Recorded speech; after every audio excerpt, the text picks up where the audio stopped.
ቆለተኛው ሳይሆን ጀስት ባለማወቅ ጅምብር ውስጥ ላለ ማጥራቱ ጥሩ ስለሆነ በዚህ አጋጣሚ ላንሳው። ይሄ ምልህ 7000 ምናምን ካሬ ሜትር አሁን የተያዘ ሳይሆን ከ20 ዓመት በፊት የነበረ ይዞታቸው ነው እና ይህ ይዞታ እሳቸው መንፈሳዊ ቅድም ያልኩ በገጠር ያሉ ኢትዮጵያ ውስጥ ከ3000 በላይ ሐሪማዎች አሉ። በገጠር ውስጥ ምንድነው እንደ ከተማ መስጊድ ብቻ ሳይሆን የሚኖረው ሙሉ የሃይማኖት ተቋም ነው፣ መንፈሳዊ ተቋም ነው እና ልክ እንደ ገዳማት ልንወስደው እንችላለን።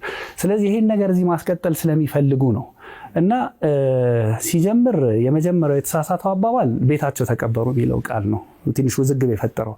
ቤታቸው ሳይሆን የተቀበሩት ተቋማቸው መስጊዳቸው፣ ከመስጊዳቸው ጎን ደግሞ መካነ መቃብር አለ 1000 ካሬ ሜትር የሚሆን ማለት ነው። ይህ መካነ መቃብር ቀደም ሲል ከ4 እና 5 ዓመት በፊት ኦልሬዲ ለከተማው አስተዳደር ባለው ሕግና ደንብ መሰረት አመልክተው አስረድተው የከተማውን መስተዳደር ምክንያቱም እንደ ገጠር ቢሆን ፍቃድ ምናምን ላይፈልግ ይችላል። ከተማ ስለሆነ ሕግና ስርዓት ስላለው ነገ ጧት እኔ ብሞት ብለው አርቆ ስለሚያስቡ ይሄ ነገር ውዥንብር እንዳይፈጥር በሚል የከተማውን አስተዳደር ጠይቀው እዛ ቦታ ላይ የመቃብር ስለማይል ላንድ ዩዚንጉ ፕላን ኮሚሽን እዛ ቦታ ቅይጥ ወይንም ሌላ ተቋም የሚለው ላይ 1000 ካሬውን ነጥሎ ስኬች በማድረግ ለመካነ መቃብር መልካም ፍቃዳቸው ስለሆነ ከመስጊዳቸው ጎን ለማረፍ ለመቃብር አገልግሎት እንዲውል ብሎ በፈቀደው መሰረት ምንም አይነት የህግ ክፍተት የሌለው ነው ማለት ነው። ከህግ አንጻር ስናየው ወደ ሃይማኖቱ ስንመጣ ሸሪዓ ህግ ላይ እስልምና ላይ ከመጣን መነሻችን ነብዩ መሐመድ ናቸው ሰለላሁ ዐለይሂ ወሰለም። እሳቸው በቤታቸው ነው የተቀበሩት። ቤታቸው ውስጥ ነው የተቀበሩት። በአሁኑ ሰዓት መዲና መስጊዱ ነው ተስፋፍቶ ቤታቸው መስጊዱ ውስጥ ገብቷል። አሁንም ቀብራቸው እዛ ነው ያለው። ከእሳቸው ሲቀጥሉ ደግሞ ኸሊፋ ይባላል ወይንም ዳግማዊ እኛ እንደምንለው ተተክተው እስልምናን ሲመሩ የነበሩት ሰይድ አቡበከር ረዲየላሁ ዐንሁ እሳቸውን እዛው ከጎናቸው ነው የተቀበሩት። ሁለተኛውም ኸሊፋ ዑመር እዛው ነው የተቀበሩት እና ባለቤታቸው አይሻ ቤት ነው፣ የአይሻ ቤት ነው። ከሚስቶቻቸው አንደኛው ቤት ነው ያ ቤት። ስለዚህ አይሻ ሰይድ ዑመር እዛ ሲቀበሩ ምንድነው ያሉት?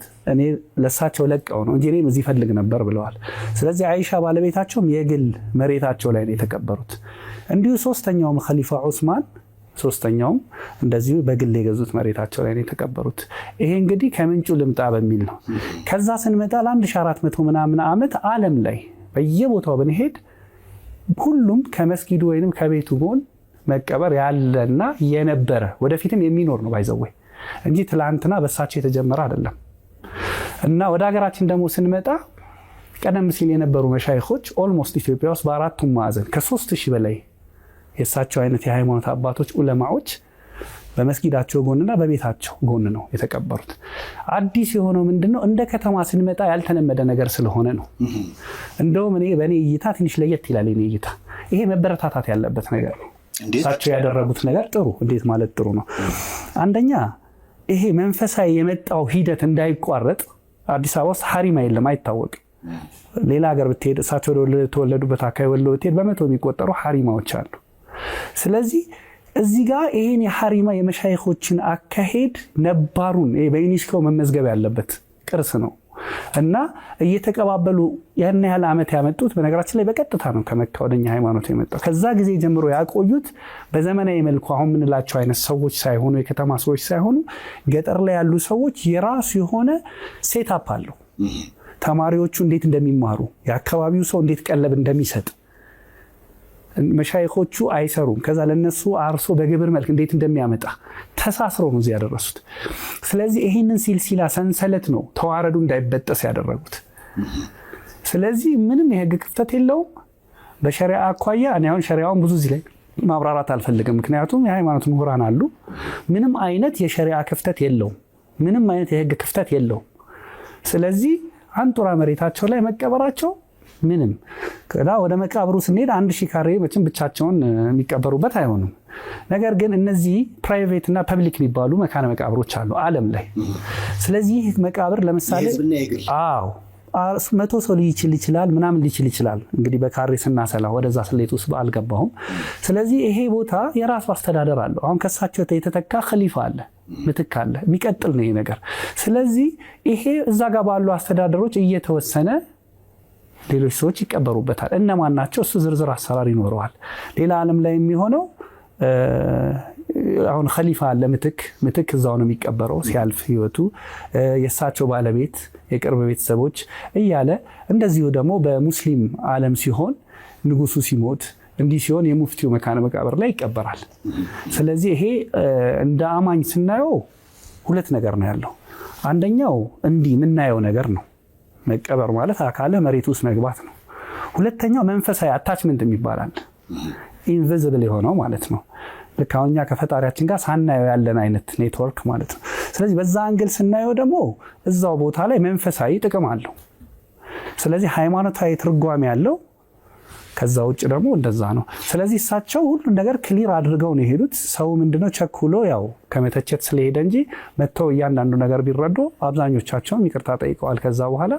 በዚህ አጋጣሚ ከዚህ በኋላ ይሄ ርዕስ ባይነሳ ደስ ይለኛል። እኔ ብሪፍ ካደረገ ሐሳብ ከሚያነሱት ሰዎች ጋር እነዛም ሰዎች ይዘው ሐሳባቸውን የሚከራከሩበት ነጥብ ካላቸው የበሰለ ሰው ተቀራርቦ አውርቶ ነገሮችን መፍታት ላይ ከምን ደረሳችሁ? አዎ እንግዲህ እኛ ከሳሽ አይደለንም። ስለዚህ እኛ ትክክል ነው የሰራነው ነገር። አክቹአሊ እኔ አይደለሁም ያደረኩት ይሄን ነገር ወይንም አሁን ያለን ሰዎች አይደለም። ኑዛዜ ነው የተፈጸመው። ኑዛዜ ደግሞ በሸሪዓው በእምነታችን መፈጸም ውዴታ አይደለም ግዴታ ነው። ከሃይማኖት ጋር እስካልተጋጨ ድረስ ከህግ ጋር እስካልተጋጨ ድረስ መፈጸም የኛ ውዴታ ሳይሆን ግዴታ ነበር። ማስፈጸም ስለነበረ ምን አስፈጽመናል።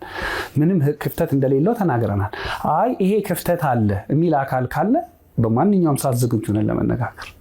ስለዚህ እኛ ጥፋት የለም እያል የሆነን አካል ሂደን የምናናገርበት ምንም መንገድ የለም። ግን ግር ያለው ሰው ካለ ኤኒ ታይም ክፍት ነው ቤታችንም። በእኛም ሳይድ አሉ ከኔም በላይ ዑለማዎች አሉ በደንብ የሚያብራሩ ማብራሪያም ሰጥተዋል።